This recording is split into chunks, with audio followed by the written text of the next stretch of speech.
नमस्कार सभी को। मैं आपके बीच राकेश चौधरी आज और लेके आए दोस्तों चंडीगढ़ पुलिस के लिए जीके की बहुत ही धमाकेदार क्लास।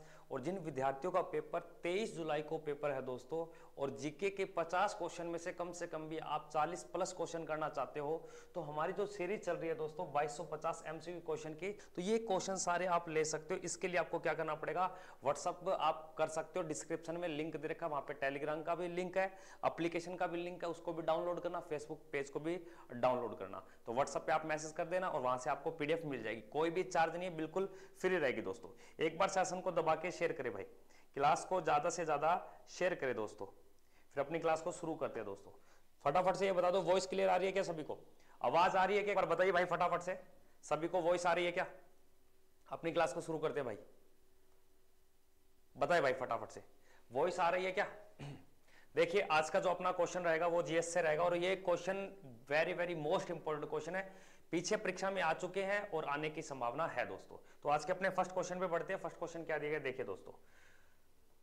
पहला क्वेश्चन क्या है, स्टैच्यू ऑफ लिबर्टी कहां पर स्थित है? अपने को क्वेश्चन का उत्तर, टाइम वेस्ट नहीं करना, डेप्थ पढ़ना है। डेप्थ के लिए हमारा जो पेड बैच या एप्लीकेशन में बैच है वहां से आप पढ़ सकते हो। जीएस का थ्योरिकल, एमसीक्यू, क्यूज सारा कुछ मिलेगा आपको। यहां पे ओनली फॉर प्रैक्टिस करवाई जाएगी, क्योंकि एग्जाम के दिन मात्र 5 दिन रहे हैं। तो प्रश्न में क्या देगा, स्टैच्यू ऑफ लिबर्टी कहां पर स्थित है? स्टैच्यू ऑफ लिबर्टी की बात कर रहा है, पेरिस में, सेम में, वाशिंगटन डीसी या न्यूयॉर्क। स्टैच्यू ऑफ लिबर्टी की अगर बात करें दोस्तों, या स्टैच्यू ऑफ यूनिटी की बात करें, यूनिटी की अगर बात करें तो भारत के गुजरात राज्य में दोस्तों, जबकि ये कहां पड़ती है, अमेरिका के न्यूयॉर्क शहर में। ये आपको ध्यान देना। तो यहां पे आपका राइट उत्तर क्या हो जाएगा दोस्तों, न्यूयॉर्क। ऑप्शन संख्या आपके डी ऑप्शन। कई बार यह भी पूछा आता है न्यूयॉर्क शहर में कौन से संगठन का हेडक्वार्टर है? यूएनओ का जो हेडक्वार्टर है दोस्तों, ये कहां पड़ता है, न्यूयॉर्क में। कहां पड़ता है दोस्तों, न्यूयॉर्क में। आपको ध्यान देना। यूएनओ के कुल वर्तमान सदस्य कितने, 195 आपको बताने, ना कि 193। तो ठीक है दोस्तों, अगले प्रश्न की ओर देखिए। अगले प्रश्न में क्या देगा, लिंगराज मंदिर कहां पर है? लिंगराज मंदिर की बात करें, देखो मंदिर के बारे में पूछ सकता है, जैसे कामाख्या माता मंदिर। कामाख्या माता मंदिर कहां पड़ता है? तो आपका जवाब रहेगा असम में, कामाख्या माता मंदिर। सोमनाथ मंदिर कहां पड़ता है? तो आप बोलोगे सर गुजरात में। अक्षरधाम मंदिर कहां पड़ता है? तो बोलोगे सर गुजरात में। तो आपसे बोल देगा प्रेम मंदिर कहां पड़ता है? तो आपका जवाब रहेगा दिल्ली में, ठीक है ना। और सालासर बालाजी मंदिर कहां पड़ता है? राजस्थान में, ठीक है ना। मेहंदीपुर बालाजी तो आप भी बोले तो भी बताना है, राजस्थान में दोस्तों। उसी प्रकार से आपसे पूछा है लिंगराज मंदिर, तो लिंगराज मंदिर पड़ता है उड़ीसा में। कहां पड़ता है दोस्तों, उड़ीसा। उड़ीसा की राजधानी क्या है, भुवनेश्वर। तो लिंगराज मंदिर कहां पे है, उड़ीसा की राजधानी भुवनेश्वर में। और याद रखना दोस्तों कि जो जगन्नाथपुरी मंदिर या जगन्नाथ का मंदिर है वो कहां है, उड़ीसा के पुरी में। कोणार्क सूर्य मंदिर भी कहां है दोस्तों, उड़ीसा में। ये भी आपको ध्यान देना दोस्तों। नेक्स्ट क्वेश्चन की ओर बढ़ते हैं। अगले प्रश्न में क्या दिए गए, जाकिर हुसैन का संबंध किस वाद्य यंत्र से? जाकिर हुसैन का संबंध किस वाद्य यंत्र से? जाकिर हुसैन का संबंध किस वाद्य यंत्र से? जाकिर हुसैन का संबंध वाद्य यंत्र पूछ सकता है, तबला से, सितार से, शहनाई से, सरोद से। तो वेरी वेरी मोस्ट इंपोर्टेंट है। तो इसका राइट उत्तर क्या रहेगा, जाकिर हुसैन का संबंध जो संबंध है दोस्तों तबला से। शहनाई से बिस्मिल्लाह खां का संबंध, शहनाई से किससे, बिस्मिल्लाह खां। एक जाकिर हुसैन, डॉक्टर जाकिर हुसैन के बारे में प्रश्न आया तो आपको बताना है, देश का पहला मुस्लिम राष्ट्रपति, देश का पहला मुस्लिम राष्ट्रपति दोस्तों। अगले क्वेश्चन में देखिए क्या दिया गया, भारत की सबसे प्राचीन सभ्यता कौन सी है? भारत की सबसे प्राचीन सभ्यता का नाम बताना है। भारत की सबसे प्राचीन सभ्यता, विश्व की सबसे प्राचीन सभ्यता मेसोपोटामिया सभ्यता, ईरान। आपको ध्यान देना है। तो भारत की जो सबसे प्राचीन सभ्यता है दोस्तों, वैदिक सभ्यता, मिस्र सभ्यता, हड़प्पा सभ्यता, इनमें से कोई नहीं। देखो जो भारत की सबसे प्राचीन सभ्यता है उसका नाम है हड़प्पा सभ्यता, और इस सभ्यता को कहा जाता है सिंधु घाटी सभ्यता। सिंधु घाटी सभ्यता, इंडस वैली, आपको ध्यान देना है। सिंधु घाटी सभ्यता, हड़प्पा सभ्यता। हड़प्पा सभ्यता में कई सारे स्थल को खोजा गया, जिसमें से सबसे पहले स्थल को खोजा गया था राखलदास बनर्जी, नहीं मोहनदास, सॉरी कौन है भाई, बताइए भाई, हड़प्पा की खोज किसने की थी, राखलदास बनर्जी ने या दयाराम साहनी ने? तो दयाराम साहनी ने हड़प्पा स्थल की खोज की, इसके कारण इस सभ्यता का नाम क्या पड़ गया, सिंधु घाटी सभ्यता का हड़प्पा सभ्यता। और जो कहां पे पड़ता है, पाकिस्तान में। कालीबंगा स्थल कहां पड़ता है दोस्तों? तो आपका जवाब रहेगा राजस्थान के हनुमानगढ़ में दोस्तों। अगले क्वेश्चन में देखिए क्या दिए गए, ऑस्कर पुरस्कार के लिए नामांकित पहली भारतीय फिल्म कौन सी थी? ऑस्कर पुरस्कार के लिए पहली भारतीय फिल्म का नाम बताना। ऑस्कर पुरस्कार की बात कर रहा है यहां पे। ऑस्कर पुरस्कार जो अमेरिका में, यानी कि फिल्म जगत का सबसे बड़ा पुरस्कार दोस्तों, फिल्म जगत का सबसे बड़ा पुरस्कार। तो ऑस्कर पुरस्कार की जो शुरुआत की गई थी दोस्तों, ये किस वर्ष की गई थी? यहां पे पूछा गया किस में दिया जाता है, तो आपका जवाब यहां रहेगा फिल्म के, यानी कि और भारत में किस फिल्म को मिला, मदर इंडिया को, ये आपको ध्यान देना। देखो सिनेमा के क्षेत्र में सबसे बड़ा पुरस्कार है ऑस्कर, जबकि संगीत के क्षेत्र में सबसे बड़ा पुरस्कार है ग्रेमी पुरस्कार, आपको ध्यान देना। और साहित्य के क्षेत्र में सबसे बड़ा पुरस्कार है नोबेल पुरस्कार। तो साहित्य के क्षेत्र में सबसे बड़ा पुरस्कार कौन सा है, नोबेल पुरस्कार। अगले क्वेश्चन को देखिए क्या दिया गया है, गीत गोविंद नामक पुस्तक का लेखक कौन है। गीत गोविंद नामक पुस्तक किसके द्वारा लिखी गई, गीत गोविंद नामक पुस्तक किसके द्वारा लिखी गई, very very most important, book से उसका राइटर पूछा जाता है अक्सर से। फटाफट से क्विज लगानी है आपको भाई साहब, और भी क्वेश्चन करने। देखो गीत गोविंद नामक जो पुस्तक लिखी है, ये आपके जब कोई गीत गाता है तो लोग उसके जयकार लगाते हैं, जय जय जय जय, यानी कि जयदेव याद रखना। गीत गोविंद पुस्तक के लेखक कौन है, जयदेव, आपको याद रखना है। रविंद्रनाथ टैगोर ने गीतांजलि, चित्रा, पोस्ट ऑफिस, ये आपको ध्यान देना है। कालिदास का रघुवंश, मेघदूत, अभिज्ञान शकुंतलम, और भारत का इसे क्या बोला जाता है, शेक्सपियर। तो भारत का शेक्सपियर किसे किसे कहा जाता है दोस्तों, कालिदास को। जबकि रविंद्रनाथ टैगोर को भारत की ओर से मिलने वाला साहित्य के क्षेत्र में पहला नोबेल विजेता। अगले क्वेश्चन को देखिए दोस्तों क्या दिया गया, टोक्यो ओलंपिक 2020 का, टोक्यो ओलंपिक 2020 कौन से नंबर के ओलंपिक खेल खेले गए। तो टोक्यो ओलंपिक 2020 की बजाय इन्हें 2021 में खेला गया, कारण क्या था, टोक्यो, आपको याद रखना कोविड के कारण। किसके कारण दोस्तों, कोविड के कारण। तो सारे बच्चे भाई कमेंट करें, कमेंट करें, जितने भी लाइव देख रहे हैं सारे विद्यार्थी कमेंट भी करें, साथ साथ में आंसर भी गिव करें, और सेशन को शेयर करें। जो भी चैनल पे नए हैं चैनल को सब्सक्राइब करें, लाइक करें दोस्तों। देखिए यहां पे क्या देखिए, टोक्यो ओलंपिक 2020 के कौन से नंबर के, 32वें 31वें, तो ये याद रखना ये 32वें नंबर के। 33वें नंबर के 2024 में ये कहां खेले जाएंगे, पेरिस में होंगे, ये आपको ध्यान देना है। ओलंपिक खेलों में भारत ने कब हिस्सा लिया था, 1900 में, याद रखना। ओलंपिक खेल में जो ध्वज होता है उसमें छल्लों की संख्या पूछता है, तो छल्ले कितने हैं दोस्तों, 5 छल्ले। कितने छल्ले दोस्तों, 5 छल्ले। नेक्स्ट क्वेश्चन की ओर बढ़ते हैं, अगले प्रश्न में क्या दिया गया, अकबर का जन्म कहां हुआ था, अकबर का जन्म कहां हुआ था। 1542 में अकबर का जन्म कहां हुआ था, हुमायूं के बेटे अकबर का जन्म कहां हुआ था, तो आपका जवाब होगा अमरकोट। कहां हुआ था दोस्तों, अमरकोट, आपको ध्यान देना है। अकबर का मकबरा पूछे तो आपको याद रखना है सिकंदरा में हुआ था, यानी सॉरी सिकंदरा में इनका मकबरा, और ये सिकंदरा कहां पड़ता है, उत्तर प्रदेश, आपको ध्यान देना। सिकंदराबाद पूछे वो महाराष्ट्र में, वो चीज अलग हो जाएगी दोस्त। अगले क्वेश्चन में देखिए, गायत्री मंत्र कहां से लिया गया, गायत्री मंत्र का उल्लेख कहां से किया गया दोस्तों। फटाफट से क्यों लगाइए भाई साहब, अब टाइम कम है, क्वेश्चनों की संख्या ज्यादा, रिवीजन करना आपको। गायत्री मंत्र का जो उल्लेख लिया गया दोस्तों, ये कहां से लिया गया, तो आपका जवाब होगा मुंडोक उपनिषद। मुंडोक उपनिषद आपको याद रखना है। वेदों में अगर बात की जाए तो सबसे प्राचीन वेद की बात की जाए तो ऋग्वेद, आपको याद रखना है। वेदों की संख्या की अगर बात की जाए तो वेद कितने हैं दोस्तों, 4 वेद है, ऋग्वेद, सामवेद, अथर्ववेद और आपके यजुर्वेद। तो सबसे प्राचीन वेद की बात आए तो आपका जवाब देना है ऋग्वेद। सबसे नए की या नवीनतम की पूछे तो जिसका कम उल्लेख मिलता है उसका नाम आता है अथर्ववेद, ठीक है ना। और संगीत का उल्लेख किस वेद में मिला है, तो आपका जवाब होगा सामवेद में। किसमें दोस्तों, सामवेद में, आपको ध्यान देना है। गायत्री मंत्र का उल्लेख पूछे तो आपको बताना है ऋग्वेद में। अगले प्रश्न में देखिए, सर्वोच्च न्यायालय के एकमात्र मुख्य न्यायाधीश, सर्वोच्च न्यायालय के कौन से वो एकमात्र मुख्य न्यायाधीश थे जो भारत के कार्यवाहक राष्ट्रपति रहे, यानी कि कार्यवाहक राष्ट्रपति। आर्टिकल 65 में बोला गया कि कार्यवाहक राष्ट्रपति उपराष्ट्रपति होगा, कार्यवाहक राष्ट्रपति उपराष्ट्रपति होगा। अगर उपराष्ट्रपति ना हो तो आपके कौन हो सकता है, सुप्रीम कोर्ट का मुख्य न्यायाधीश। मात्र एक बार जब वीवी गिरी की मृत्यु हो जाती है तो अपने पद को, यानी कि उसके पद को, राष्ट्रपति के पद को बरकरार रखने के लिए कार्यवाहक राष्ट्रपति बिठाया जाता है, और उस टाइम थे उपराष्ट्रपति वीवी गिरी। तो वीवी गिरी ने राष्ट्रपति के उपराष्ट्रपति के चुनाव से त्याग पत्र दे दिया, उनको इलेक्शन लड़के राष्ट्रपति के पद पे आना था। उन्हें यह नहीं पता था कि ये लाभ के पद में नहीं आते, आप पद पे रहते रहते भी इलेक्शन लड़ सकते थे, लेकिन उन्होंने त्याग पत्र दे दिया तो कार्यवाहक राष्ट्रपति भी हट गया। तो किसको बुलाया गया, सुप्रीम कोर्ट के वरिष्ठतम न्यायाधीश उस टाइम कौन थे, एम हिदायतुल्लाह। कौन थे दोस्तों, एम हिदायतुल्लाह। तो यहां पे आपका राइट उत्तर क्या हो जाएगा, मोहम्मद हिदायतुल्लाह। तो राइट उत्तर होगा डी ऑप्शन।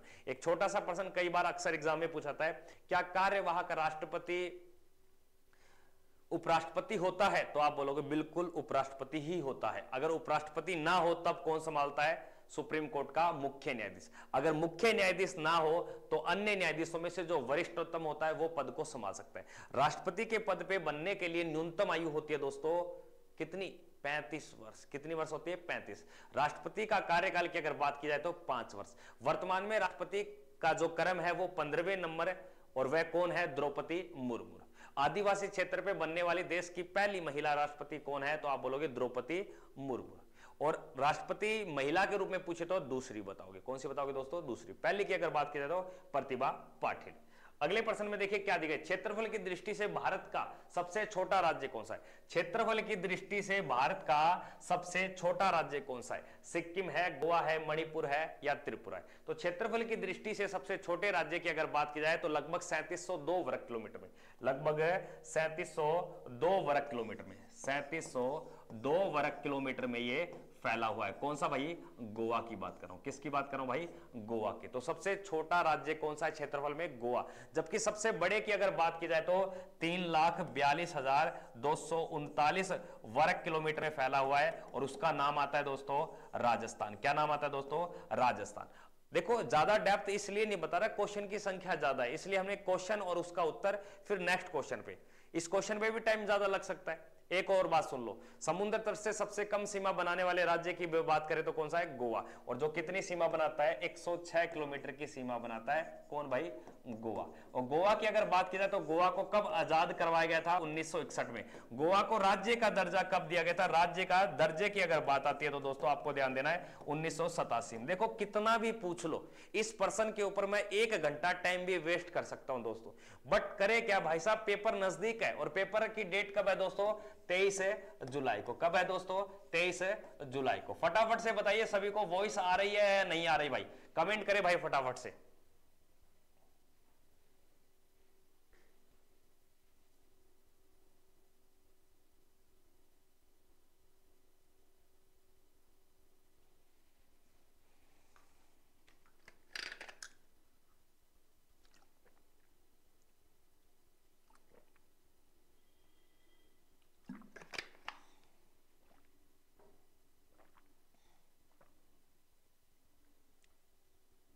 वॉइस आ रही है क्या सभी को?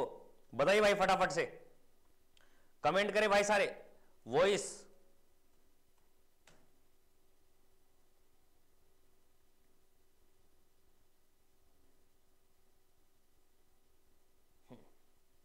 देखिए भाई, अगर आपसे कोई पूछ ले कि गोवा राज्य का दर्जा कब दिया गया तो आपका जवाब रहेगा 1987 में। लेकिन गोवा को आजाद कब करवाया गया था तो आपका जवाब रहेगा 1961 में। कब करवाया था? 19 दिसंबर को, 19 दिसंबर को। लेकिन गोवा राज्य कब बना था तो आपको याद रखना है 30 मई को, 30 मई को। और इसी कारण याद रखना 19 दिसंबर को गोवा मुक्ति दिवस मनाया जाता है।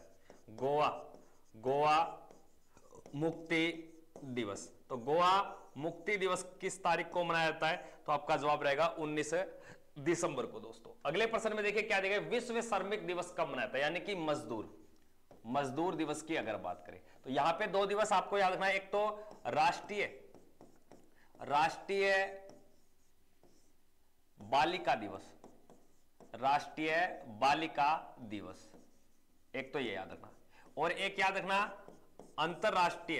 अंतरराष्ट्रीय बाघ दिवस, टाइगर डे की अगर बात करें तो अंतरराष्ट्रीय बाघ दिवस की अगर बात की जाए तो दोस्तों आपके 29 जुलाई को। और जबकि राष्ट्रीय बालिका दिवस की अगर बात की जाए तो 24 जनवरी को याद रखना। लेकिन विश्व श्रमिक दिवस की अगर बात करें, लेबर डे की अगर बात करें दोस्तों, ये 1 मई को आपके, कब? 1 मई को। 1 अप्रैल को बनाया जाता है आरबीआई स्थापना दिवस, आरबीआई स्थापना दिवस। अगर आपसे कोई बोल दे कि आरबीआई की स्थापना किस वर्ष हुई थी तो आपका जवाब होगा 1935 में। और आरबीआई का हेडक्वार्टर अगर आपसे कोई पूछ ले तो आपका जवाब क्या रहेगा भाई? मुंबई। क्या रहेगा दोस्तों? मुंबई में। ठीक ना, शक्तिकांत दास इसके वर्तमान में क्या है? गवर्नर। और आपसे अगर कोई बोल दे कि 1 जून को क्या बनाया जाता है तो आपका जवाब रहेगा अंतरराष्ट्रीय दुग्ध दिवस, अंतरराष्ट्रीय दुग्ध दिवस आपको ध्यान देना है दोस्तों, ठीक ना। उसके बाद में अगर कोई आपसे बोल दे कि 5 जून को कौन सा दिवस आता है तो आपका जवाब रहेगा पर्यावरण दिवस, पर्यावरण दिवस आपको ध्यान देना है।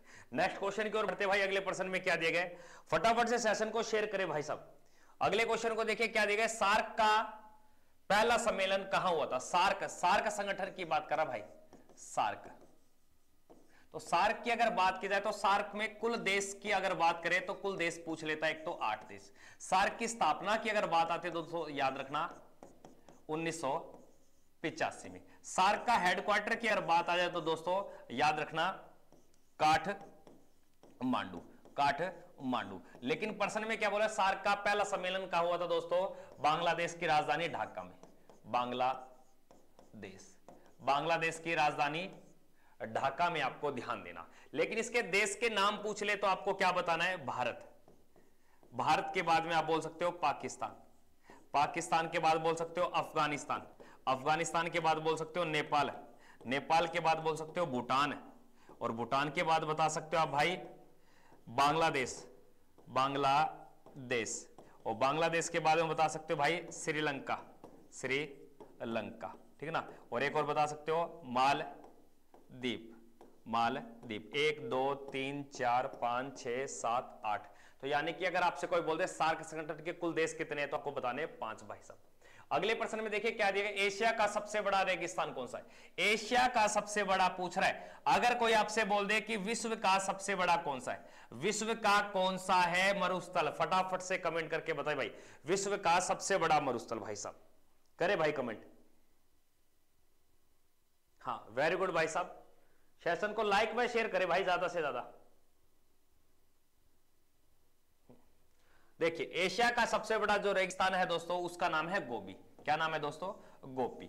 और आटाकामा याद रखना विश्व का सबसे गर्म है, विश्व का सबसे गर्म, सबसे गर्म। तो विश्व का सबसे गर्म मरुस्थल कौन सा है तो आपको बताना है आटागामा, आटागामा। जबकि अगर कोई आपसे बोल दे कि सहारा मरुस्थल तो आप बोलोगे विश्व का बड़ा, तो विश्व का बड़ा। भारत का आपसे पूछ ले तो भारत का बड़ा, तो भारत का बड़ा कौन सा है, थार। और भारत का सबसे गर्म की अगर बात आती है, गर्म की, तो भारत का रहेगा तो थार। लेकिन भारत में अगर ठंडे की अगर बात कर ले तो या ठंडा या सबसे ऊंचा मरुस्थल, ऊंचा मरुस्थल तो आपका रहेगा लद्दाख, लद्दाख। तो लद्दाख वर्तमान में एक यूटी क्षेत्र है जिसका गठन कब किया गया था दोस्तों, तो आपका जवाब क्या रहेगा 31 अक्टूबर 2019 को जम्मू एंड कश्मीर और लद्दाख का गठन किया गया यूटी क्षेत्र में। नेक्स्ट क्वेश्चन देखिए क्या दिया गया, एफिल टावर कहां पर स्थित है, एफिल टावर कहां पर स्थित है दोस्तों। स्टैच्यू ऑफ लिबर्टी की अगर बात की तो न्यूयॉर्क, स्टैच्यू ऑफ लिबर्टी की अगर बात की गई तो आपका जवाब क्या रहता है, स्टैच्यू ऑफ यूनिटी की अगर बात करें तो गुजरात, लिबर्टी की अगर बात करें तो न्यूयॉर्क, एफिल टावर की अगर बात करें तो दोस्तों कहां है ये, न्यूयॉर्क में, पेरिस में, टोक्यो या मास्को। मास्को किसकी राजधानी है दोस्तों, तो आपका जवाब रहेगा रूस की। किसकी भैया, रूस की। और रूस क्या है, विश्व का सबसे बड़ा देश है। और रूस की अगर बात की जाए तो दोस्तों आपका जवाब क्या रहेगा, रूस विश्व का सबसे बड़ा देश है।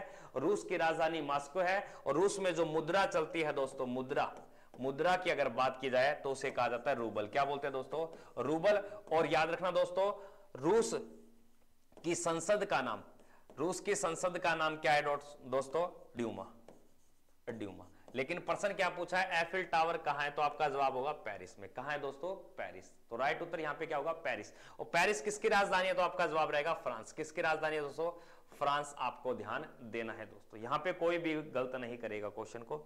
अगले प्रश्न में देखिए क्या दिया गया नेक्स्ट, मिस यूनिवर्स बनने वाली भारत की पहली महिला कौन थी। मिस यूनिवर्स बनने वाली भारत की पहली महिला का नाम बताना, सुष्मिता सेन, ऐश्वर्या राय, रीता फारिया या प्रियंका चोपड़ा।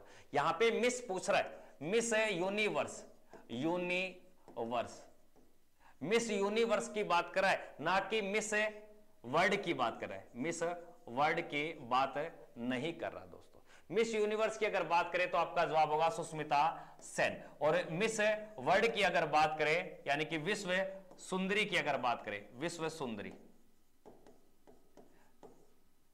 तो आपका जवाब रहेगा रीता फारिया। आपको ध्यान देना। तो मिस यूनिवर्स की अगर बात करें तो सुष्मिता सेन, आपको ध्यान देना है।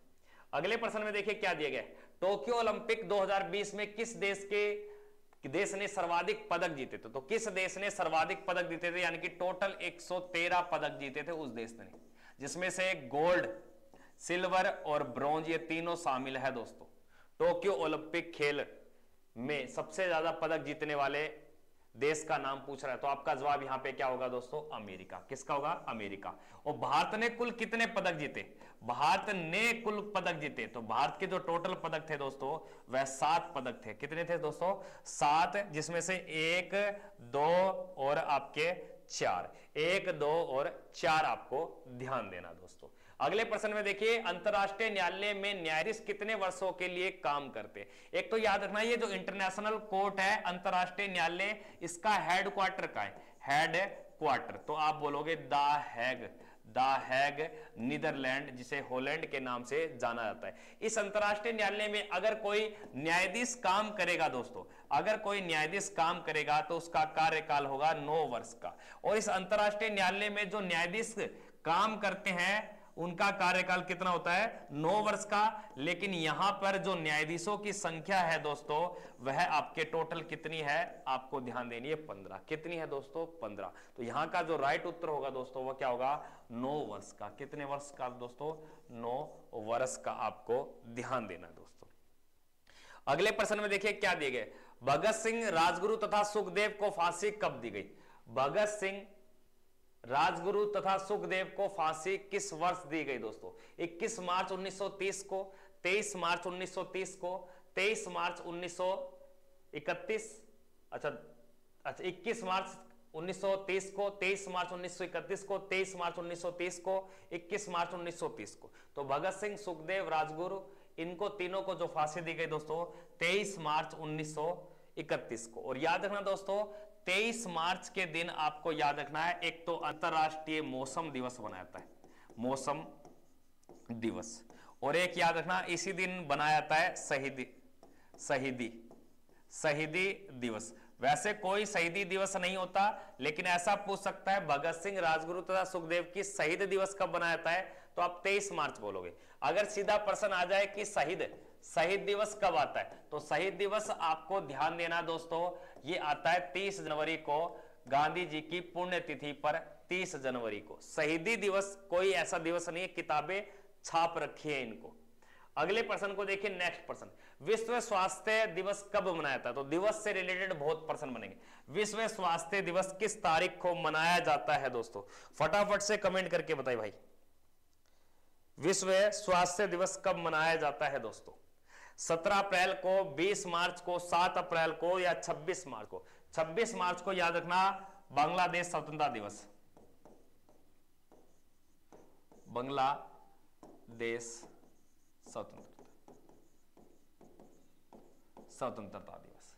20 मार्च या 7 अप्रैल, देखो विश्व स्वास्थ्य दिवस यानी कि वर्ल्ड हेल्थ ऑर्गेनाइजेशन यानी कि यूएनओ, सॉरी WHO, इस WHO का हेडक्वार्टर कई बार पूछा जाता है, headquarter very very most important, Geneva, Switzerland में। तो ये आपको याद रखना है। तो स्विट्जरलैंड में किसका हेडक्वार्टर है? WHO का।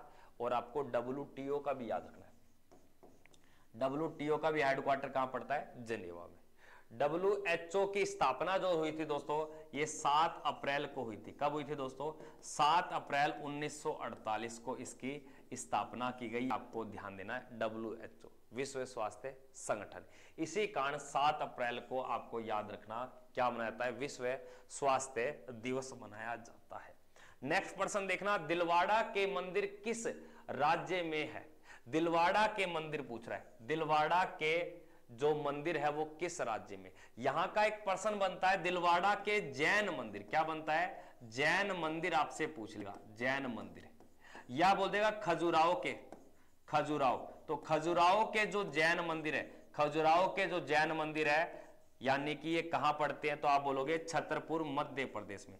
जबकि दिलवाड़ा के जो जैन मंदिर है दोस्तों, ये माउंट आबू, और माउंट आबू कहां है दोस्तों? सिरोही। और सिरोही कहां पे है दोस्तों? तो आपका जवाब होगा राजस्थान में। कहां पड़ते हैं दोस्तों? ये राजस्थान में। तो इस प्रकार के प्रश्न आपको देखने को पेपर में मिलेंगे। तो यहां पर का राइट उत्तर हो जाएगा राजस्थान, आपको ध्यान देना है। अगला प्रश्न देखिए, सिक्किम भारत का राज्य कब बना? वेरी वेरी मोस्ट इंपोर्टेंट प्रश्न। इसने बोला सिक्किम भारत का राज्य किस वर्ष बना? तो याद रखना, सिक्किम एक तो 35वां कॉन्स्टिट्यूशन अमेंडमेंट एक्ट, एक ये याद रखना, और एक याद रखना 36वां कॉन्स्टिट्यूशन अमेंडमेंट एक्ट।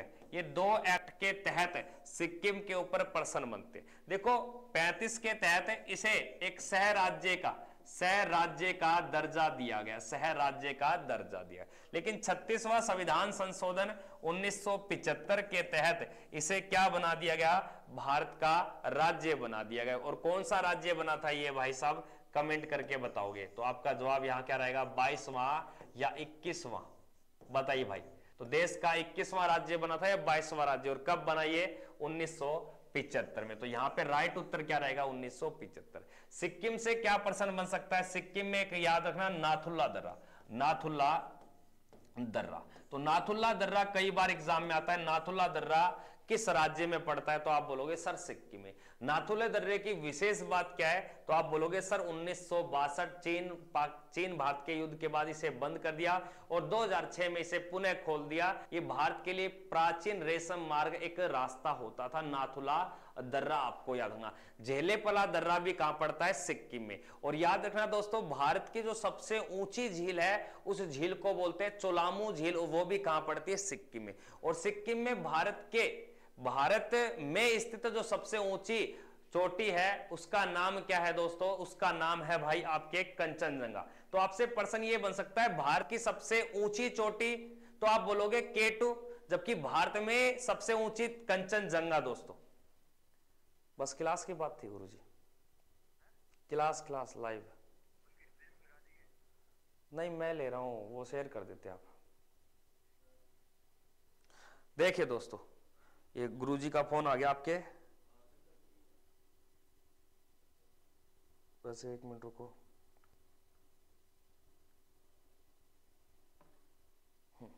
तो यहां पे क्या दिया गया, सिक्किम भारत का राज्य कब बना, 1975। हम बात क्या कर रहे थे, भारत में स्थित सबसे ऊंची चोटी का नाम क्या है, कंचनजंगा। भारत की पूछे तो काराकोरम श्रेणी पे कौन से आते हैं, गॉडविन ऑस्टिन, जिसको हम K2 के नाम से जानते हैं। एक छोटा सा प्रश्न और याद रखना, 2011 की जनगणना के अनुसार या 15वीं जनगणना के अनुसार भारत के किस राज्य की जनसंख्या सबसे कम बताई गई है, तो आपका जवाब क्या रहेगा, सिक्किम की लगभग जनसंख्या है 6,10,577। आपको ध्यान देना, 6,10,577 आपके सिक्किम की सबसे कम जनसंख्या है। सिक्किम के बारे में और क्या प्रश्न बन सकता है, फटाफट से कमेंट करके आप बता सकते हो दोस्तों। नेक्स्ट क्वेश्चन को देखिए, क्या दिए गए कि रमन अनुसंधान केंद्र कहां स्थित है। रमन अनुसंधान केंद्र कहां पर स्थित है दोस्तों, फटाफट से बताइए। रमन अनुसंधान केंद्र कहां पर स्थित है दोस्तों, बेंगलुरु में, विशाखापट्टनम में, ट्राम्बे या चेन्नई। तो रमन जो अनुसंधान केंद्र है दोस्तों, ये कहां पड़ता है, बेंगलुरु में। कहां पड़ता है दोस्तों, ये बेंगलुरु में, याद रखना। और बेंगलुरु में ही कौन सा एक अनुसंधान या एक संगठन है दोस्तों, जिसका नाम आता है इसरो। क्या है, इसरो। तो इसरो का हेडक्वार्टर भी क्या है, बेंगलुरु। चिन्ना स्वामी स्टेडियम भी कहां पड़ता है, बेंगलुरु में। विशाखापट्टनम के बारे में याद रखना, दक्षिणी तटीय रेलवे जोन। तो दक्षिणी तटीय रेलवे जोन कौन सा है, विशाखापट्टनम। और जो देश का 18वां रेलवे जोन है, 18वां रेलवे जोन आपको बताना है। तो आपसे पूछ सकता है कि वर्तमान में रेलवे जोन कितने हैं, तो आप बोलोगे सर 18 है। और 18वें रेलवे जोन का नाम है दक्षिणी तटीय रेलवे जोन, जिसकी लोकेशन कहां है, विशाखापट्टनम। ट्राम्बे की अगर बात करें तो भारत का पहला परमाणु विद्युत घर जो स्थापित किया गया था वो कौन सा था, ट्राम्बे, मुंबई, आपको ध्यान देना, तारापुर। और चेन्नई की अगर बात की जाए तो चेन्नई से याद रख लेना, चेपक क्रिकेट स्टेडियम कहां पड़ता है, चेन्नई में। और चेन्नई मद्रास का प्राचीन नाम आपको याद रखना है। चेन्नई, मद्रास और कलकत्ता देश के पहले बनने वाले 3 हाईकोर्ट थे, ये भी ध्यान देना दोस्तों। अगले प्रश्न में देखिए क्या दिखा है, मेगस्थनीज किसके दरबार में भारत आया था। मेगस्थनीज किसके दरबार में भारत आया था दोस्तों, फटाफट से कमेंट करें। मेगस्थनीज भारत आने वाला एक यूनानी राजदूत था, पहला यूनानी राजदूत। और किसके दरबार में आया था दोस्तों, फटाफट से कमेंट करें। मेगस्थनीज किसके दरबार में भारत आया था, तो आपका जवाब क्या होगा। और मेगस्थनीज के द्वारा भारत आते ही इसके द्वारा एक पुस्तक लिखी गई जिसे हम बोलते हैं इंडिका पुस्तक। क्या लिखी गई भाई, इंडिका, जिसमें चंद्रगुप्त मौर्य के शासन का और चंद्रगुप्त मौर्य के बारे में परिचित करवाया गया। मेगस्थनीज भाई सेल्यूकस निकेटर का राजदूत था। क्या था दोस्तों, सेल्यूकस निकेटर का राजदूत था। सेल्यूकस निकेटर और चंद्रगुप्त मौर्य के बीच में जब लड़ाई होती है तो सेल्यूकस निकेटर की बेटी हवेलना अपने पिता से बोलती है कि पापा जी ये युद्ध रोक दो, क्योंकि चंद्रगुप्त मौर्य से मुझे क्या करना है, विवाह करना है। तो अब बेटी की बात बाप ना माने ऐसा तो नहीं हो सकता। तो बोला चलो कोई नहीं। तो फिर उसने चंद्रगुप्त मौर्य से कहा सेल्यूकस निकेटर ने, आपको क्या चाहिए, मैं आपको इतने हाथी इतना क्षेत्र देता हूं। तो चंद्रगुप्त मौर्य ने बस एक ही चीज मांगी कि ये आपका जो राजदूत है ये मुझे दे दो। कौन भाई? मेगस्थनीज। तो मेगस्थनीज किसके दरबार में आ गया बाद में? चंद्रगुप्त मौर्य। तो ये आपको थोड़ा सा ध्यान देना दोस्तों। और चंद्रगुप्त मौर्य के द्वारा कौन सी पुस्तक लिखी गई? इंडिका पुस्तक लिखी गई। एक छोटा सा प्रश्न और है कि चंद्रगुप्त के बारे में एक पुस्तक में भी वर्णन मिलता है और उस पुस्तक का लेखक था चाणक्य। और चाणक्य ने कौन सी पुस्तक लिखी थी? सारे विद्यार्थी कमेंट करके बताओगे। तो यहां पे राइट उत्तर हो जाएगा चंद्रगुप्त मौर्य। और चंद्रगुप्त मौर्य को ही कहा जाता है मौर्य साम्राज्य या मौर्य वंश का संस्थापक चंद्रगुप्त मौर्य। फटाफट से कमेंट करके बताइए कि चाणक्य के द्वारा कौन सी पुस्तक लिखी गई थी दोस्तों। अगले प्रश्न में देखिए क्या दिया गया। नेक्स्ट क्वेश्चन, भारत का अंतिम गवर्नर जनरल। भारत का अंतिम गवर्नर जनरल, देखो यहां पे एक शब्द दिया गया भारत का अंतिम गवर्नर जनरल। तो याद रखना दोस्तों, जब भारत के ऊपर कौन राज करते थे? ब्रिटिश। कौन करते थे भैया? ब्रिटिश। तो ब्रिटिश के द्वारा एक उच्च पद को नाम दिया गया था गवर्नर। क्या नाम दिया था दोस्तों? गवर्नर। क्या नाम दिया गया था? गवर्नर। और गवर्नर के बाद में पद का नाम दे दिया गया viceroy, sorry general governor, general governor. और उसके बाद में पद का नाम दे दिया गया ओनली फॉर वायसराय, वायसराय। और वायसराय ये आपका लास्ट रहता है। क्या रहता है दोस्तों? लास्ट। अगर आपसे बोल दे कि भारत का अंतिम वायसराय कौन था? भारत का अंतिम वायसराय की अगर बात आती है तो आपका जवाब रहेगा लॉर्ड माउंटबेटन या सी राजगोपालाचारी। भारत का अंतिम वायसराय की अगर बात आती है तो आपका जवाब रहेगा लॉर्ड माउंटबेटन, लॉर्ड माउंटबेटन। और भारत का भारतीय अंतिम वायसराय की अगर बात आए तो आपका जवाब होगा सी राजगोपालाचारी। तो इसने क्या बोला है? भारत का अंतिम गवर्नर जनरल कौन था? तो आपका यहां पे राइट उत्तर क्या होगा? यहां गवर्नर जनरल बोला है। तो आपको ध्यान देना कि गवर्नर जनरल का जो पद है दोस्तों, ये कब से आ गया या कब से हटा था? 1857 की क्रांति के बाद 1858 में गवर्नर जनरल के पद को, इसके पद को वायसराय का पद बदल दिया 58 में। और उस टाइम जो गवर्नर आपका होता था गवर्नर जनरल, वह था लॉर्ड कैनिंग। कौन था? Lord Canning. और ये लॉर्ड कैनिंग ही बना था भारत का प्रथम वायसराय, वायसराय। तो ये भी आपको थोड़ा सा ध्यान देना, चीजों को अच्छे से समझते चले, गलत नहीं करना दोस्तों। विलियम बेंटिक को कहा जाता है भारत का पहला governor general. William Bentinck Bharat का पहला गवर्नर जनरल। और भारत का अंतिम गवर्नर जनरल पूछे लॉर्ड माउंटबेटन, भारत का पहला भारतीय गवर्नर जनरल पूछे तो सी राजगोपालाचारी। या ध्यान देना, निम्न में से कौन सा एक भारत का शास्त्रीय नृत्य नहीं है? क्लासिकल डांस की बात कराए। अगर आपसे कोई बोल दे कि क्लासिकल जो डांस है दोस्तों, क्लासिकल डांस ये कितने प्रकार के हैं? तो क्लासिकल डांस आपके 8 होते हैं। कितने होते हैं दोस्तों? 8।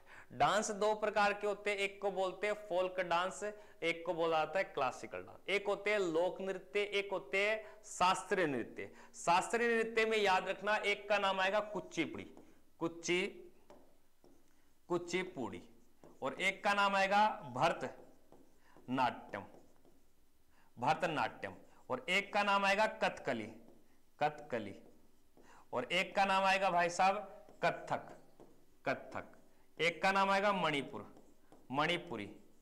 और भाई साहब और एक ओडिसी, ओडिसी, ओडिसी। ठीक है ना।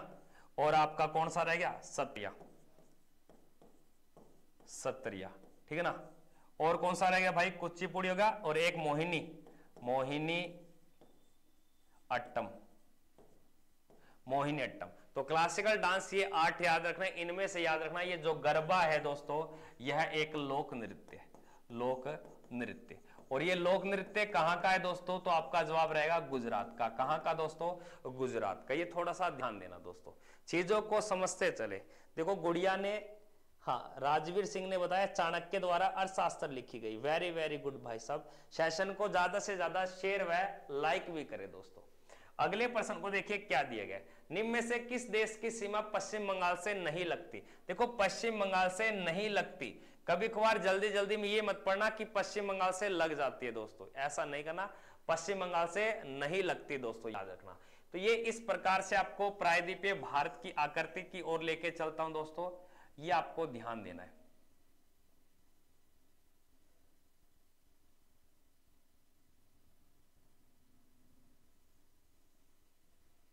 ठीक है ना, तो ये आपको ध्यान देना है। इस साइड का ये जो पोर्शन दिखाई देता है इसको बोलते हैं वेस्ट ऑफ बंगाल, ये वेस्ट ऑफ बंगाल आपका। वेस्ट ऑफ बंगाल से आपको याद रखना है नेपाल लगता है, नेपाल लगता है दोस्तों, ठीक है ना। वेस्ट ऑफ बंगाल से बांग्लादेश लगता है, बांग्लादेश लगता है। वेस्ट ऑफ बंगाल से भूटान लगता है, क्या लगता है दोस्तों, भूटान। बट ये यहां का पोर्शन नहीं लगता, उसे कहा जाता है म्यांमार। तो म्यांमार से पश्चिम बंगाल नहीं लगाओ, ये याद रखना। म्यांमार से भारत के, याद रखना, भारत के 4 राज्य लगे, 4 राज्य। कितने राज्य लगे दोस्तों, 4। एक का नाम आता है अरुणा, एक का नाम आता है अरुणाचल प्रदेश, और दूसरे का नाम आता है नागालैंड, और मणिपुरी, और आपको याद रखना है दोस्तों मिजोरम,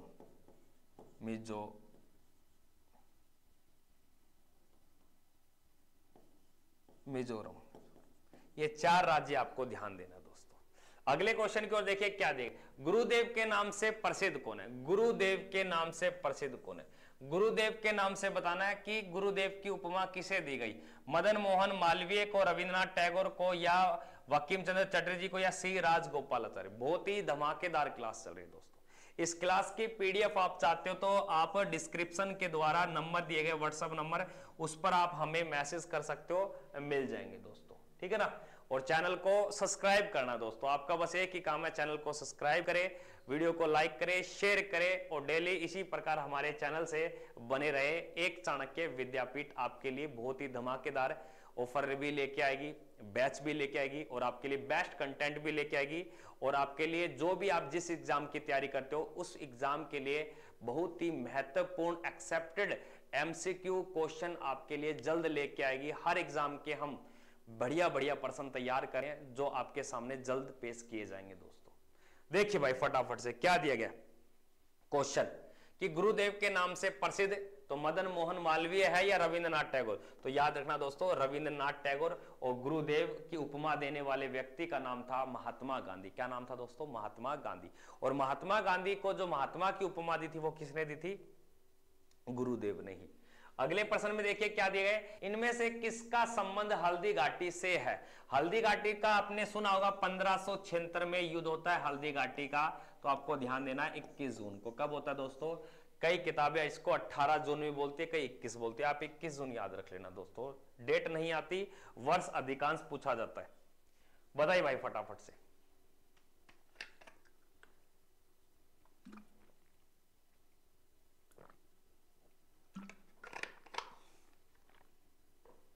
लाइक व शेयर करते चले दोस्तों।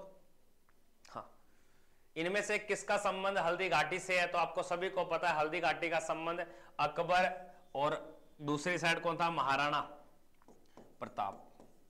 महाराणा प्रताप आपको ध्यान देना, तो यहां पे राइट उत्तर हो जाएगा अकबर। अकबर का प्रमुख सेनापति कौन था, प्रमुख सेनापति का नाम बताना है, सेनापति। तो अकबर का जो प्रमुख सेनापति था दोस्तों उसका नाम बताइए फटाफट से कमेंट करके। आप सेनापति का नाम बताइए।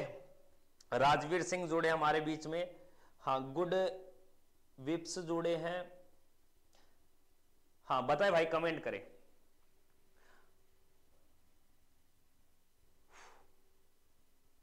मान सिंह याद रखना दोस्तों। किस मुगल शासक ने जजिया कर को समाप्त कर दिया, ये बोल रहा है कि जजिया कर को समाप्त कर दिया। अगर पूर्णतः बंद कर दिया, पूर्णतः की अगर बात आ जाए, पूर्णतः समाप्त की अगर बात आती है तो याद रखना आपको मोहम्मद शाह रंगीला, मोहम्मद शाह रंगीला मुगल शासक था, ये याद रखना। 1720 में से पूर्णतः बंद कर दिया गया था। पर किस मुगल शासक ने जजिया कर को समाप्त किया था, तो याद रखना 1564 में अकबर के द्वारा। किसके द्वारा दोस्तों, अकबर के द्वारा। तीर्थकर, दास प्रथा, जजिया कर को, तो ये आपको ध्यान देना है अकबर। 1857 की क्रांति के समय भारत का शासक कौन था, very very most important person. 1857 के समय भारत का जो शासक, यानी कि 1857 की क्रांति के समय भारत का शासक कौन था दोस्तों? मोहम्मद शाह रंगीला, अकबर सेकंड, या औरंगजेब, या बहादुर शाह जफर? तो याद रखना दोस्तों, उस समय मुगल साम्राज्य का अंतिम समय चल रहा था। क्यों? क्योंकि अंग्रेज बहादुर शाह जफर को पकड़कर म्यांमार की राजधानी रंगून में ले जाते और वहीं पे इसका क्या बना हुआ है दोस्तों? मकबरा। तो यहां पे शासक कौन था? बहादुर शाह जफर। लेकिन आपसे पूछ सकता है गवर्नर जनरल की बात आ जाए तो कौन था? तो आपका जवाब होगा लॉर्ड कैनिंग। तो आपको यह ध्यान देना है। अगले प्रश्न में देखिए क्या दिया गया? उच्च न्यायालय के जजों की नियुक्ति किसके द्वारा की जाती है? उच्च न्यायालय के जजों की। उच्च न्यायालय पूछ रहा है हाई कोर्ट, और आपने पढ़ा होगा कि जो हाई कोर्ट है ये देश में कुल आपके बारे में पूछ ले तो आप बोलोगे ये सर 25 है। कितने है? हाई कोर्ट 25 है। और इस 25 में जो सर्वोच्च यानी कि जो उच्च है, या सॉरी उच्च क्या, जो सर्वाधिक बड़े की बात आती है तो वो याद रखना आपको इलाहाबाद हाई कोर्ट आपका राइट उत्तर हो जाएगा। लेकिन इस 25 में से छोटे की बात आती है तो आपका जवाब होगा गंगटोक सिक्किम हाई कोर्ट आपका राइट उत्तर हो जाएगा दोस्तों। तो इसने क्या बोला? किसी भी उच्च न्यायालय में जजों की जो नियुक्ति होती है वो वहां के राज्यपाल के द्वारा नहीं होती, वह राष्ट्रपति के द्वारा उसकी नियुक्ति की जाती है। लेकिन जब ये इन जजों को पद की क्या दिलाई जाएगी? शपथ दिलाई जाएगी। तो शपथ दिलाता है उस राज्य का राज्यपाल। ये थोड़ा सा इंपॉर्टेंट प्रश्न हो गया कि किसी भी राज्य के हाई कोर्ट के जजों की नियुक्ति कर सकता है राष्ट्रपति, लेकिन उसको पद की शपथ दिलाएगा भाई कौन? पद की शपथ कौन दिलाएगा? तो आपका राइट उत्तर होगा राज्यपाल, शपथ के लिए। लेकिन यहां नियुक्ति पूछी, अपॉइंटमेंट। तो याद रखना दोस्तों, देश में चाहे सुप्रीम कोर्ट हो चाहे हाई कोर्ट हो, सभी न्यायाधीशों की नियुक्ति का प्रावधान भारत के राष्ट्रपति को है, ठीक है ना, प्रेसिडेंट ऑफ इंडिया। लेकिन किसी भी राज्य के हाई कोर्ट में न्यायाधीशों की नियुक्ति का प्रावधान तो राष्ट्रपति करता है, लेकिन उनको शपथ दिलाने का प्रावधान किसके पास है? राज्यपाल को दोस्तों। अगला देखना, विश्व का सबसे बड़ा सागर कौन सा है? विश्व का सबसे बड़ा सागर कौन सा है? दक्षिणी चीन सागर, अरब सागर, भूमध्य सागर, या लाल सागर? इसने क्या बोला है कि विश्व का सबसे बड़ा सागर पूछ रहा है। अगर सबसे बड़ा महासागर पूछे तो पैसिफिक ओशियन या प्रशांत महासागर आप बोल सकते हो दोस्तों। ए उत्तर बताया दक्षिणी चीन सागर। वेरी मोस्ट इंपोर्टेंट भाई साहब, इसका राइट उत्तर होगा ए ऑप्शन, यानी कि दक्षिणी चीन सागर विश्व का सबसे बड़ा सागर है। विश्व का सबसे बड़ा द्वीप कौन सा है? विश्व का सबसे बड़ा द्वीप कौन सा है? विश्व का सबसे बड़ा नदी द्वीप कौन सा है? विश्व का सबसे बड़ा प्रायद्वीप कौन सा है? प्रायद्वीप कौन सा है? और विश्व का सबसे बड़ा महाद्वीप कौन सा है? बताइए दोस्तों, ये चार बातें और बता दो। विश्व का द्वीप बड़ा पूछे तो आप बोलोगे ग्रीनलैंड। विश्व का सबसे बड़ा नदी द्वीप बोले तो मांजुली नदी द्वीप, असम ब्रह्मपुत्र नदी। और विश्व का सबसे बड़ा प्रायद्वीप पूछे तो अरब प्रायद्वीप आपको याद रखना है। विश्व का सबसे बड़ा महाद्वीप पूछे तो एशिया महाद्वीप बताना है। और एक प्रश्न होता है विश्व की सबसे बड़ी खाड़ी के बारे में प्रश्न आता है। विश्व की सबसे बड़ी खाड़ी कौन सी है? तो मैक्सिको की खाड़ी विश्व की सबसे बड़ी खाड़ी होगी दोस्तों। आगे देखिए, मदर टेरेसा को नोबेल पुरस्कार किस वर्ष दिया गया? तो आपसे कई बार पूछ सकता है भारत की ओर से, भारत में पहली महिला, पहली फीमेल के बारे में अगर पूछ ले कि नोबेल विजेता कौन थी तो आपका राइट उत्तर होगा मदर टेरेसा। लेकिन मदर टेरेसा को जो नोबेल पुरस्कार दिया जा रहा है इसका संबंध पूछ लेगा किस क्षेत्र से है, तो आपका जवाब यहां पे क्या होगा? शांति। किससे होगा दोस्तों? शांति से। तो नोबेल पुरस्कार मदर टेरेसा को किस वर्ष दिया गया? तो याद रखना 1979 में इन्हें मिला नोबेल प्राइज, और 1980 में इसे मिला भारत रत्न। क्या मिला दोस्तों? भारत रत्न। ये आपसे प्रश्न बन जाएगा। लेकिन प्रश्न ये भी बन सकता है कि भारत रत्न से पहली महिला के बारे में आ जाए। भारत रत्न पहली महिला पूछ ले भारत रत्न के बारे में, तब आपका जवाब होगा इंदिरा। क्या होगा दोस्तों? इंदिरा गांधी सन 1975 में। लेकिन पहली महिला नोबेल पुरस्कार विजेता कौन होगी? Mother Teresa. और किस वर्ष दिया गया? 1979 में दोस्तों। कर लोगे? कोई बड़ी बात तो नहीं है यहां पे। आगे देखिए नेक्स्ट क्वेश्चन क्या कहता है कि सत्यार्थ प्रकाश की रचना किसने की थी? सत्यार्थ प्रकाश की रचना किसके द्वारा की गई? दयानंद सरस्वती के द्वारा, रविंद्रनाथ टैगोर के द्वारा, महात्मा गांधी के द्वारा, या आपके राजा राम मोहन राय के द्वारा? देखो सत्यार्थ प्रकाश की जो स्थापना की थी यह दयानंद सरस्वती के द्वारा की गई थी। और ध्यान देना दोस्तों, दयानंद सरस्वती ने ही आर्य समाज की भी स्थापना की। किसकी भैया? आर्य समाज। तो आर्य समाज का संस्थापक कौन है? तो आप बोलोगे दयानंद सरस्वती। आर्य समाज की जो स्थापना होती है दोस्तों 1875 में मुंबई में की जाती है। कई बार यह पूछा जाता है कि दयानंद सरस्वती का बचपन का या मूल नाम क्या था? तो आप बोलोगे मूल शंकर। क्या नाम था दोस्तों? मूल शंकर। दयानंद सरस्वती ने ही कहा था वेदों की ओर लौटो। वेदों की ओर लौटो का नारा किसने दिया? दयानंद सरस्वती के द्वारा। नेक्स्ट प्रश्न देखिए, शाहनामा नामक पुस्तक किसने लिखी? Shahnama, very very most important. साझानामा नहीं है, शाहनामा पुस्तक किसके द्वारा लिखी गई दोस्तों? फटाफट से कमेंट करके बताइए, शाहनामा पुस्तक किसके द्वारा लिखी गई दोस्तों? शेयर करें भाई क्लास को ज्यादा से ज्यादा।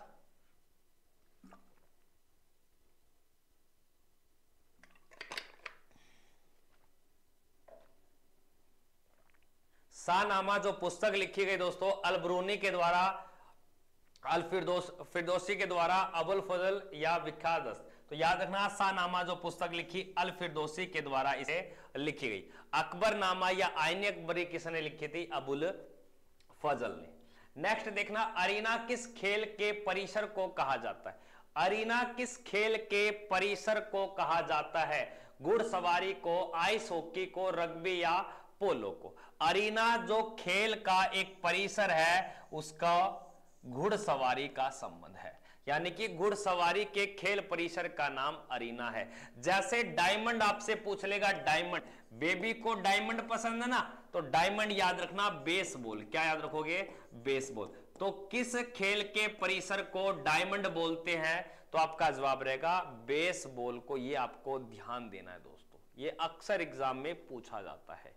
जैसे आपसे बोल देगा कि हॉकी के खेल परिषद को क्या बुलाता है, तो आपका जवाब रहेगा मैदान। क्या रहेगा दोस्तों? मैदान। तो इसके बारे में भी आपको करवाए जाएंगे क्वेश्चन।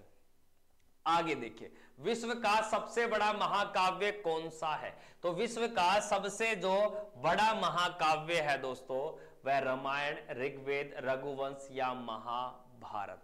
तो विश्व का सबसे बड़ा जो महाकाव्य है दोस्तों ये आपको ध्यान देना है महाभारत। ये आपको ध्यान देना दोस्तों महाभारत। सेशन को लाइक व शेयर करते चले भाई, सारे जितने भी लाइव देख रहे हैं। जिसने अभी तक लाइक नहीं किया भाई वो लाइक भी करे। जो भी चैनल पे नए हैं चैनल को सब्सक्राइब भी करोगे भाई, चैनल को सब्सक्राइब करोगे दोस्तों। भाई जब आपके लिए हम इतनी मेहनत करें, हमारा एक ही उद्देश्य है, सेवा हमारी, सहयोग आपका। सेवा हम देंगे, सहयोग आप करोगे दोस्तों। सहयोग क्या है? बस आपको क्लास टाइम पे लेनी है। क्लास को अपने दोस्तों को, अपने छोटे भाई बहनों को, अपने जो भी आपके रिलेटेड है, जो भी कॉम्पिटिटिव एग्जाम की तैयारी करते हैं उन तक अपनी क्लास को शेयर करोगे और अपने चैनल को सब्सक्राइब करके रखोगे दोस्तों। अगले प्रश्न में क्या दिया गया, नेक्स्ट देखिए, कांग्रेस का गठन कब हुआ था? कांग्रेस किसकी बात कर रही है? कांग्रेस पार्टी की बात कर रहा है। तो कांग्रेस पार्टी का नाम जो भारतीय राष्ट्रीय कांग्रेस पार्टी पड़ा, यह 1891 के अधिवेशन में पड़ा था दादा भाई नौरोजी के समय। कांग्रेस पार्टी की अगर बात की जाए तो दोस्तों कांग्रेस पार्टी की नींव रखी गई थी 28 दिसंबर। कब रखी गई थी दोस्तों? 28 दिसंबर 1885 में। 28 दिसंबर 1885 में। ये आपको थोड़ा सा ध्यान देना है दोस्तों। नेक्स्ट क्वेश्चन की ओर देखिए, अगले प्रश्न में क्या दिया गया है, नीरज चोपड़ा का संबंध किस खेल से। देखो, जब से नीरज चोपड़ा ने ओलंपिक खेल में गोल्ड मेडल को हासिल किया, तब से इसकी फैन फॉलोइंग यानी कि इसके चर्चे होने लग गए और आज एक बड़े लेवल पे इसका नाम आता है। नीरज चोपड़ा का संबंध किस है। और उसी दिन जिस दिन इन्होंने गोल्ड मेडल प्राप्त किया यानी कि 7 अगस्त को, उस दिन एक दिवस घोषित कर दिया और उस दिवस को कहा जाता है भाला फेंक दिवस, यानी कि जेवलिंग थ्रो। आपको ध्यान देना है, नीरज चोपड़ा आपको याद रखना है, जिनका संबंध हरियाणा से है दोस्तों। आगे देखिए, दिल्ली का एकमात्र शासक कौन था। दिल्ली का एकमात्र शासक कौन था जो युद्ध स्थल में मारा गया। अभी तक इतिहास में 3 शासक रहे हैं दोस्तों, बट इसने प्रश्न में दिल्ली का पूछा, यानी कि दिल्ली सल्तनत काल की बात करें। इतिहास में 3 शासक, जैसे एक आता है टीपू सुल्तान, एक इब्राहिम लोदी और एक आपको रानी लक्ष्मीबाई, जो युद्ध स्थल पे मारे जाते हैं दोस्तों। तो दिल्ली सल्तनत काल का एकमात्र शासक जो युद्ध स्थल पे मारा गया, जिसका नाम आता है इब्राहिम लोदी। और इब्राहिम लोदी ने बाबर के साथ 1526 में लड़ाई करी, जिसमें इसकी क्या हो जाती है, मृत्यु, और युद्ध जीत जाता है बाबर। और उस युद्ध को कहा जाता है पानीपत की पहली लड़ाई दोस्तों। नेक्स्ट प्रश्न देखिए, किस शासक ने अपने पुत्र तथा पुत्री को बौद्ध धर्म के प्रचार के लिए श्रीलंका भेजा। किस शासक ने अपने पुत्र तथा पुत्री को बौद्ध धर्म के प्रचार के लिए श्रीलंका भेजा। अशोक, कनिष्क, हर्षवर्धन या बिंबिसार। तो याद रखना दोस्तों, किस शासक ने अपने पुत्र तथा पुत्री को बौद्ध धर्म के लिए प्रचार के लिए भेजा था। तो आपका यहां पे राइट उत्तर होगा अशोक। क्या होगा दोस्तों, अशोक। और बौद्ध अशोक के बेटे का जो नाम था महेंद्र और बेटे का नाम संघमित्रा दोस्तों। आगे देखिए, शक संवत नामक कैलेंडर किसने चलाया था। शक संवत जो नामक जो कैलेंडर है दोस्तों, ये किसके द्वारा चलाया गया दोस्तों। चंद्रगुप्त सेकंड के द्वारा, कुमारगुप्त, अशोक के द्वारा, कनिष्क के द्वारा। शक संवत नामक कैलेंडर किसके द्वारा चलाया गया दोस्तों। फटाफट से कमेंट करके बताइए भाई। डेली आपकी लाइव क्लास होती है, सुबह 6:15 बजे, शाम को आपके 6:15 बजे, रात को 10 बजे, सुबह 10 बजे। ये टाइमिंग आपको याद रखना भाई साहब। लाइक व शेयर करते चले दोस्तों। शक संवत नामक जो कैलेंडर चलाया था दोस्तों, ये 78 ईस्वी आपको ध्यान देना। और ये चलाया था आपके कनिष्क के द्वारा, राजा कनिष्क के द्वारा। कुषाण वंश का एक शासक कनिष्क के द्वारा चलाया गया।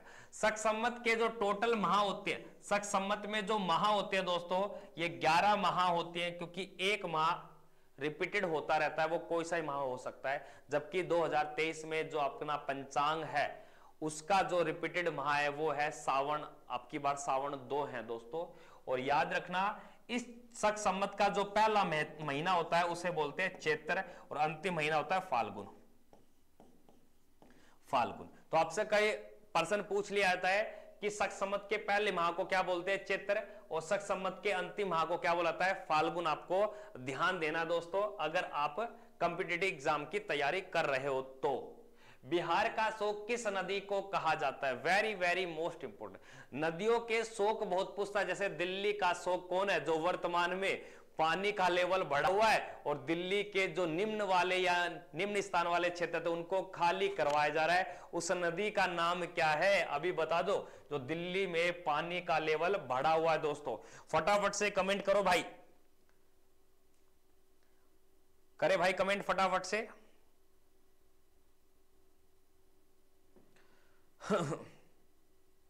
बिहार का शोक किस नदी को कहा जाता है दोस्तों। बिहार का शोक, असम का शोक, चीन का शोक, इजिप्ट का शोक, आपके उड़ीसा का शोक, दिल्ली का शोक। काफी नदियों के बारे में प्रश्न पूछ लेता है दोस्तों। और जो भी चैनल पे नए हैं दोस्तों, चैनल को सब्सक्राइब सारे करोगे भाई साहब, चैनल को सब्सक्राइब सारे करोगे भाई साहब। और फटाफट से शेयर करें भाई क्लास को। कोसी कोसी कोसी उत्तर बता रहे हैं भाई साहब, कोसी। वेरी गुड दोस्तों, कोसी नदी। और कोसी नदी को तिब्बत में अरुण नदी के नाम से भी जाना जाता है। तो आपसे कई बार प्रश्न आता है कि भारत में सबसे ज्यादा मार्ग बदलने वाली, रास्ते बदलती है, जैसे सांप चल रहा है इस प्रकार चलती है, जिसका नाम है कोसी, जो वर्तमान में पटना वाले क्षेत्र को डुबो रखा है। जैसे दिल्ली, पंजाब, हरियाणा, हिमाचल प्रदेश, जम्मू एंड कश्मीर, इस क्षेत्र में क्या कर रखे, बाढ़ का स्तर बढ़ा हुआ है। पंजाब में काफी जगह बाढ़ आई हुई है दोस्तों। उसी प्रकार पटना, बिहार वाले क्षेत्र में भी हर साल, अपने वहां तो ये दिल्ली, हरियाणा, पंजाब, ही जम्मू एंड कश्मीर, हिमाचल प्रदेश, इस क्षेत्र में तो चल रही है, लेकिन बिहार, पटना का तो बुरा हाल करती है कौन भैया, कोसी। जब बारिश होती है ना, तो यहाँ के आसपास रहने वाले लोग अपने मकान को खाली करके दूर चले जाते हैं, शहरों में चले जाते हैं। जब बरसात यानी कि मानसून लौट जाता है, कौन सा, दक्षिणी पश्चिमी मानसून जो भी चल रहा है, तब ये वापिस आ जाते हैं अपने स्थानों पर दोस्तों। अगले प्रश्न पे देखिए क्या दिया गया, पारादीप बंदरगाह भारत के किस राज्य में, पारादीप बंदरगाह भारत के किस राज्य में, वेरी वेरी मोस्ट इंपोर्टेंट प्रश्न। पारादीप बंदरगाह मैं बता देता हूं, ये आपके पश्चिमी तट पे नहीं है, ये पूर्वी तट पर है। पूर्वी तट यानी कि बंगाल की खाड़ी से लगे हुए क्षेत्र, यानी कि किस राज्य में पारादीप बंदरगाह। तो पारादीप बंदरगाह दोस्तों याद रखना, ये आपके उड़ीसा में। अक्सर एग्जाम में पूछा जाता है कि सर बंदरगाहों की संख्या कितनी है। देखो बंदरगाह क्या होता है, जो समुद्री जहाज अपना यानी कि यातायात का एक साधन है, व्यापार करते हैं, सामान को इधर से उधर ले जाते हैं। तो ये बंदरगाह जो समुद्री जहाज के रुकने की एक जगह होती है, उसको बंदरगाह पोर्ट के नाम से जानता है। और ये दो श्रेणी में बटे हुए, एक छोटे बंदरगाह होते हैं, एक बड़े बंदरगाह। छोटे बंदरगाहों की संख्या लगभग 230 के आसपास है। बड़े बंदरगाहों की संख्या कई किताब 12 बताती है, कई किताब 13 बताती है, लेकिन 12-13 दोनों ऑप्शन हो जाए तब आपको 13 राइट करना पड़ेगा दोस्तों। आगे देखिए क्या दिया गया, भिलाई इस्पात संयंत्र किस राज्य में, भिलाई लो इस्पात कारखाना, जिसे रूस की सहायता से लगाया गया था। और यह भिलाई इस्पात कारखाना किस राज्य में पड़ता है, भिलाई, बोकारो, राउरकेला, दुर्गापुर जो लो इस्पात कारखाना है दोस्तों, यह पड़ता है आपके वेस्ट ऑफ बंगाल में। ब्रिटेन या इंग्लैंड की सहायता बोल सकते हो आप, ब्रिटेन इंग्लैंड एक बात की सहायता से लगाएगा। और राउरकेला जो इस्पात कारखाना है दोस्तों, यह उड़ीसा में पड़ता है, जर्मनी के सहयोग से लगाएगा। जबकि भिलाई इस्पात कारखाना ये आपके रूस के सहयोग से छत्तीसगढ़ में लगाया गया। लेकिन जब लगाया गया था तब यह मध्य प्रदेश में होता था दोस्तों। 1959 में जब इसे स्टेब्लिश किया गया, जब ये मध्य प्रदेश में था, लेकिन वर्तमान में ये छत्तीसगढ़ में। कहां पे दोस्तों, ये छत्तीसगढ़ में। अगर ऑप्शन छत्तीसगढ़ ना हो तो मध्य प्रदेश कर सकते हो दोस्तों, कोई दिक्कत नहीं। आज तक सेशन को शेयर नहीं करते भाई साहब, जिस बालक ने अभी तक अपनी क्लास को शेयर नहीं किया और चैनल को सब्सक्राइब नहीं किया, भाई साहब ऐसे काम नहीं चलेगा। लाइक शेयर तो आपको करना पड़ेगा भाई दबाकर। सारे विद्यार्थी अभी जाइए व्हाट्सएप स्टेटस पे इसको लगाइए भाई साहब। अगले प्रश्न को देखिए क्या दिया गया नेक्स्ट। बोकारो की अगर बात बोले तो झारखंड में पड़ता है, रूस के सहयोग से लगाया गया था। तीसरी पंचवर्षीय योजना में लगाया गया था बोकारो, बाकी तीनों दूसरी पंचवर्षीय योजना में ही लगाए गए थे। सारनाथ स्तंभ का निर्माण किसने करवाया था? सारनाथ जो स्तंभ का निर्माण है दोस्तों, ये अशोक, कनिष्क या चंद्रगुप्त, हर्षवर्धन, किसके द्वारा लगाया गया था दोस्तों। और ध्यान देना दोस्तों, इसके बाद जो नेक्स्ट क्लास होगी दोस्तों, वह आपके रीजनिंग की क्लास होगी। किसकी होगी दोस्तों? रीजनिंग की क्लास होगी। ये भी आप थोड़ा सा ध्यान देना दोस्तों। नेक्स्ट क्लास किसकी होगी दोस्तों? रीजनिंग की क्लास होगी, थोड़ा सा आपको ध्यान देना दोस्तों। सारनाथ का स्तंभ निर्माण किसने करवाया? तो आपका जवाब होगा सर ये अशोक के द्वारा करवाया गया था। और किस राज्य में सारनाथ पड़ता है अब तो बता दो, सारनाथ का तो पता होगा, अशोक चक्कर, जिसमें कितनी तिलियां? 24 तिलियां, जो भारत के राष्ट्रीय चिन्ह में उपयोग किया गया है सारनाथ। आगे देखिए, लोकसभा के पहले अध्यक्ष, very very most important person, Lok Sabha का स्पीकर पूछ रहा है। अगर आपसे प्रश्न आ जाए कि सर लोकसभा का स्पीकर कौन होता है, तो आप बोलोगे सर लोकसभा के जो चुने गए निर्वाचित सदस्य होते हैं उन्हीं में से एक निर्वाचित या मनोनीत किया जाता है। ये याद रखोगे आप, सॉरी उन्हीं सदस्यों में से मनोनीत करते हैं, और करते कौन है? वही सदस्य करते हैं। तो यानी कि अध्यक्ष की बात कर रहा है, पहला अध्यक्ष कौन था? तो आपका जवाब होगा जीवी मावलंकर, गणेश वासुदेव मावलंकर। और वर्तमान में कौन है भैया? ओम बिड़ला है, ओम बिड़ला। 17वीं लोकसभा चल रही है, लोकसभा कभी भी भंग हो सकती है जबकि राज्यसभा भंग नहीं होती, इसलिए राज्यसभा स्थायी है जबकि लोकसभा स्थायी नहीं है। लोकसभा भंग हो जाएगी तो सरकार गिर गई, यानी कि कौन गिर गया? मोदी। आगे देखिए क्या देगा, विश्व की लघु संसद किसे कहा जाता है? देखो प्रश्न अच्छा है दोस्तों, विश्व की लघु संसद किसे कहा जाता है? ये देखो ऐसे प्रश्न आएंगे। संसद तो हमें पता है, पार्लियामेंट। विश्व की लघु संसद किसे बोलते हैं? विश्व का पुलिस मैन किसे कहा जाता है? Police man. आपको ये ऐसे प्रश्न आएंगे, विश्व का पुलिस मैन या लघु संसद किसे कहा जाता है? महासभा, संयुक्त राष्ट्र सभा, सुरक्षा परिषद, बताइए भाई लघु संसद किसे कहा जाता है? कमेंट करें भाई, जितने भी लाइव देख रहे हैं सारे विद्यार्थी बताएंगे, अब पता चलेगा पढ़ते आप कितने हो। सी उत्तर बता रहे हैं कि सर सुरक्षा परिषद को। और बताइए भाई, कमेंट करें।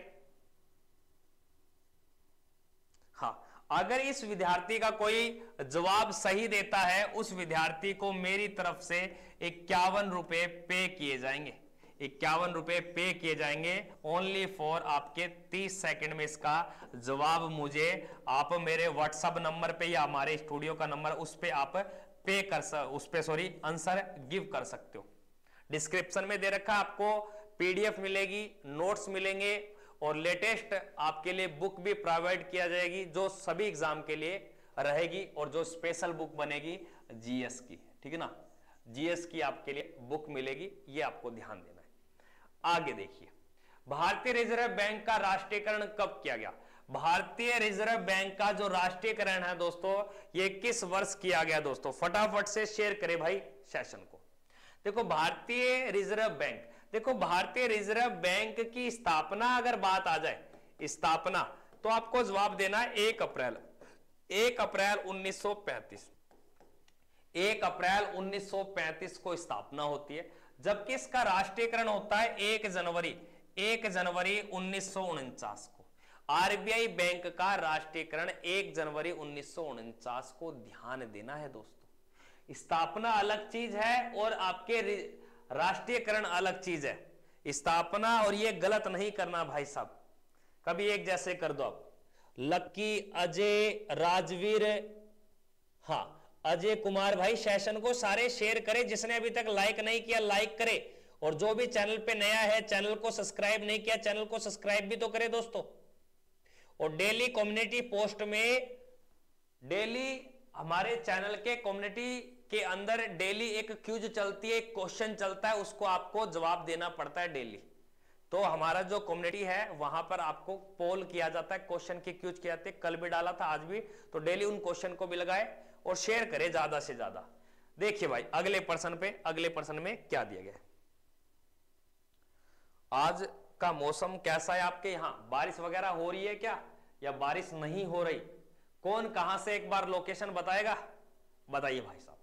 राजीव गांधी खेल रत्न पुरस्कार का नाम बदलकर किस खिलाड़ी के नाम पर इस पुरस्कार का नाम रख दिया गया? भाई साहब प्रश्न देखने में तो अच्छा है, अब देखते हैं कितने विद्यार्थी गलत करते हैं या सही करते हैं। राजीव गांधी खेल रत्न ये देश का सर्वोच्च क्या होता था दोस्तों? आपका पुरस्कार, खेल पुरस्कार, जिसमें नगद राशि आज दी जाती है 25 लाख रुपए और जिसका नाम बदलकर कर दिया गया है मेजर ध्यानचंद पुरस्कार। मेजर ध्यानचंद के नाम पर इसका नाम कर दिया गया दोस्तों।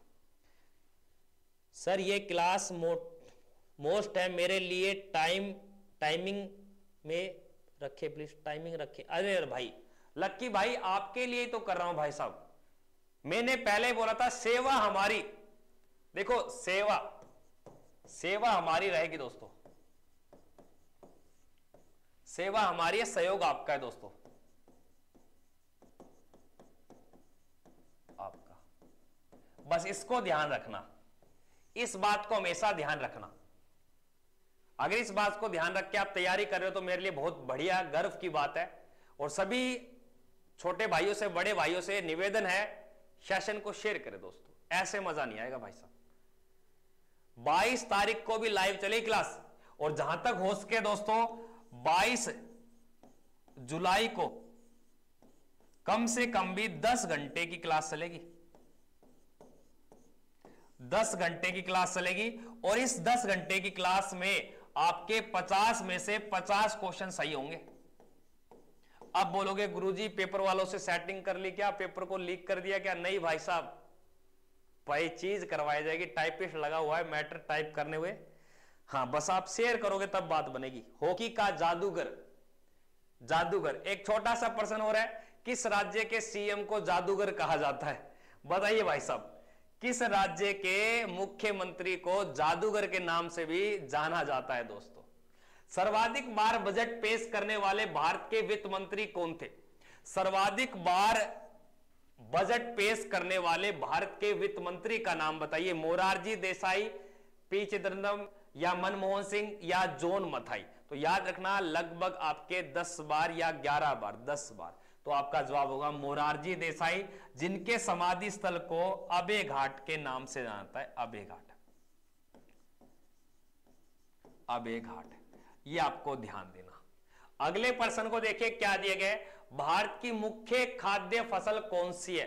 भारत की मुख्य खाद्य फसल कौन सी है? मुख्य, ध्यान देना, प्रश्न को आराम से अच्छे से समझना दोस्तों, गलत तो बिल्कुल भी ना करना। यहां पे गलत कर लेना, पेपर में नहीं होना चाहिए गलत।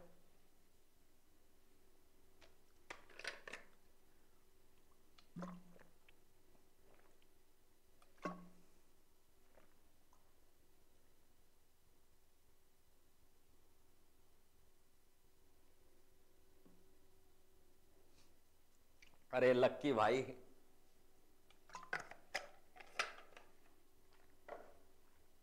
मान गए लक्की भाई आपको, लक्की भाई मान गए आपको। लक्की है भाई लड़का क्लास में पढ़ने वाला। याद रखना दोस्तों, भारत की जो सबसे मुख्य खाद्य फसल है वो है चावल। क्यों? क्योंकि ज्यादा चावल होता है, जो किसी भी ऋतु के समय इसको उगाया जाता है। आगे देखिए, वेल्थ ऑफ नेशन नामक पुस्तक के लेखक कौन है? कार्ल मार्क्स या मार्क्स या किंग्स या एडम स्मिथ? तो एडम स्मिथ के द्वारा यह पुस्तक लिखी गई है दोस्तों, ये ध्यान देना दोस्तों। नेक्स्ट क्वेश्चन को देखिए, सर्वोदय योजना किसके द्वारा प्रस्तुत की गई? जवाहरलाल नेहरू के द्वारा, श्याम प्रसाद मुखर्जी के द्वारा, जयप्रकाश नारायण के द्वारा या मानवेंद्र नाथ के द्वारा? सर्वोदय नामक जो पुस्तक लिखी गई दोस्तों, ये लिखी गई आपके भाई किसके द्वारा? फटाफट से कमेंट करें, अब पता चलेगा भाई कितने पानी में हो या कितने पानी से बाहर हो दोस्तों।